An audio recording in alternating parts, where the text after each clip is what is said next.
No te vi como padre.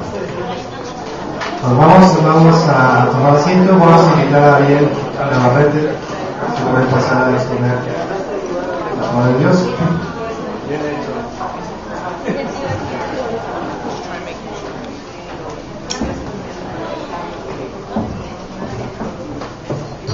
Muy bien, muy buenas tardes.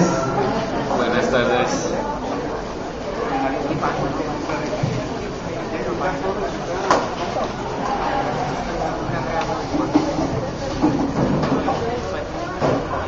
Vamos a tomar nuestros respectivos asientos, vamos a inclinar nuestras cabezas y orar al Señor.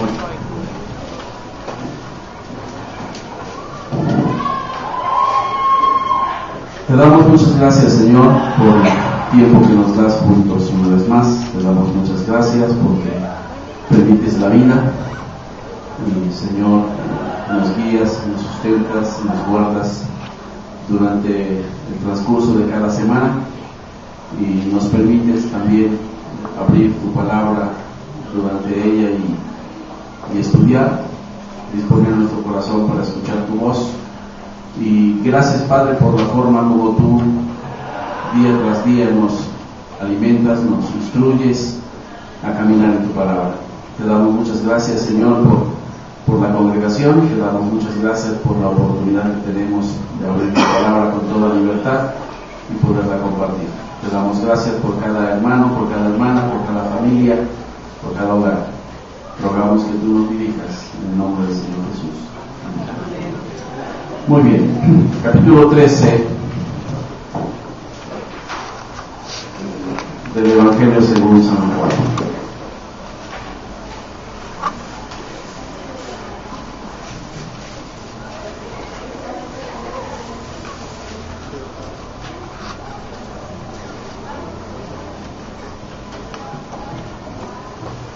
Juan capítulo 13. Se terminó la primera parte, por así decirlo, de este libro, y la primera parte abarca del capítulo 1 al capítulo 2. ¿Se acuerdan del versículo 11 del capítulo 1 que dice? A lo suyo vino y los suyos no lo recibieron. Si ustedes se dan cuenta, en este versículo 11, está describiendo la actitud de Israel para con el Mesías. El Mesías había llegado para ofrecer el reino, vino por lo suyo, pero los suyos no lo recibieron. Y Juan, el amado, describe este rechazo del Mesías precisamente en los capítulos 1 al 12. Y dense cuenta cómo termina, si me acompañan, el capítulo 12, versículo 44 en adelante. Jesús clamó y dijo: el que cree en mí, no cree en mí, sino en el que me envió. Y el que me ve, ve al que me envió. Yo, la luz, he venido al mundo para que todo aquel que cree en mí no permanezca en tinieblas. Al que oye mis palabras y no las guarda, yo no le juzgo, porque no he venido a juzgar al mundo, sino a salvar al mundo. El que me rechaza y no recibe mis palabras, tiene quien le juzgue. La palabra que he hablado, ella le juzgará en el día postrero. Porque yo no he hablado por mi propia cuenta. El Padre que me envió, Él me dio mandamiento de lo que he de decir y de lo que he de hablar. Y sé que su mandamiento es vida eterna. Así pues, lo que yo hablo, lo hablo como el Padre me lo ha dicho. A lo suyo vino y los suyos no le recibieron. Y ya a partir del capítulo 13, el Señor Jesucristo entra en un periodo, en una etapa de mucha intimidad, de mucha cercanía. Pero ya no es el trato con los judíos. ¿Con quién entra en una relación muy cercana del capítulo 13, 14, 15, 16 y 17? Con sus discípulos. Va a tener un tiempo muy especial, un tiempo de mucho compañerismo, un tiempo de mucha intimidad, un tiempo de mucho amor, ¿verdad? Participan de la cena pascual, disfrutan la compañía del uno para el otro, los prepara y los instruye para todo lo que viene después. Y dentro de esa instrucción, ¿verdad?, hay una lección muy poderosa, es la lección del servicio. Y saben algo muy interesante, Lucas narra un acontecimiento que Juan no menciona. Si me acompañan a Lucas capítulo 22, parece ser que esta escena que Lucas narra, el doctor Lucas narra, es lo que condiciona los primeros versículos del capítulo número 13. Lucas capítulo 22, versículo 22. A la verdad, el Hijo del Hombre va, según lo que está determinado, pero ay de aquel hombre por quien es entregado. Entonces ellos comenzaron a discutir entre sí dos cosas. Uno, ¿quién de ellos sería el que había de hacer esto? ¿Quién de ellos sería quien la había de traicionar? Y dos, hubo también entre ellos, ¿qué dice? Una discusión sobre quién de ellos sería el mayor.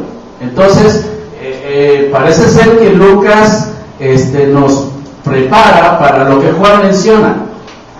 Ya estaba cerca el hecho de que el Señor Jesús fuera a la cruz del Calvario, y entonces los discípulos empiezan a pelear sus huesos, sus puestos políticos, ¿verdad?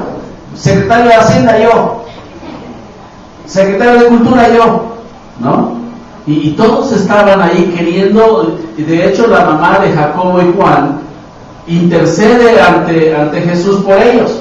Yo quisiera que cuando ellos lleguen al reinado, uno de mis hijos se siente a tu derecha y el otro a tu izquierda. Poquita cosa quería. Entonces Lucas nos presenta esta idea, pero previo, ¿verdad?, a la cena. Entonces esto despierta en Jesús la idea de presentar quién es el mayor en el reino de Dios. ¿Quién es el mayor? Sabemos hoy día que los puestos políticos o los puestos X, ¿verdad?, en donde las personas están, cuando se llega al puesto, se transforma la persona. Hay un cambio en la mente y en el corazón de la persona, probablemente de ser un hombre sencillo se transforma en un hombre déspota. Y empieza más que a dirigir y a gobernar, ¿verdad?, en el buen sentido de la palabra, que es velar por los intereses de los demás, ¿verdad? Quieren ellos sobresalir. Se sienten, ¿verdad?, con una actitud contraria a la que el Señor Jesús va a presentar. Esto no pasa en las iglesias, ¿verdad? ¿Sí o no? No pasa. No existen pastores, ancianos que dominan y controlan absolutamente a su grey, o personas que tienen funciones de servicio o liderazgo en la iglesia, aunque quizás el término liderazgo suene un poco ajeno a esto, ¿verdad?, que de repente asuman una actitud completamente diferente. Entonces Jesús va a tocar este tema, preparar a sus discípulos, porque ellos iban a enfrentar en muy corto tiempo precisamente la persecución, precisamente la oposición de la gente, ¿verdad? Entonces Él quiere preparar el corazón de sus siervos. Nosotros quisiéramos que en nuestra congregación, ¿verdad?, más que líderes, existieran ¿qué? Siervos. Que podamos ser siervos en cualquier área donde estemos, en cualquier ministerio que desarrollemos, que seamos siervos.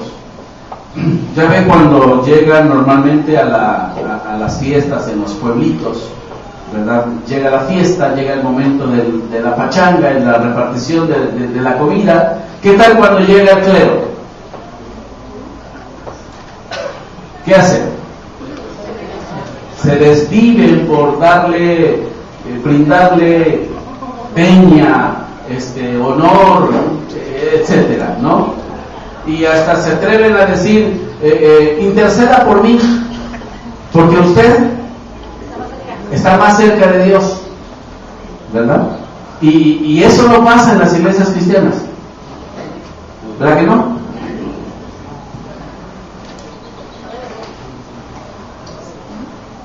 Vamos a mirar algunas cosas muy interesantes en este capítulo, después de hablar un poco acerca del trasfondo de este libro.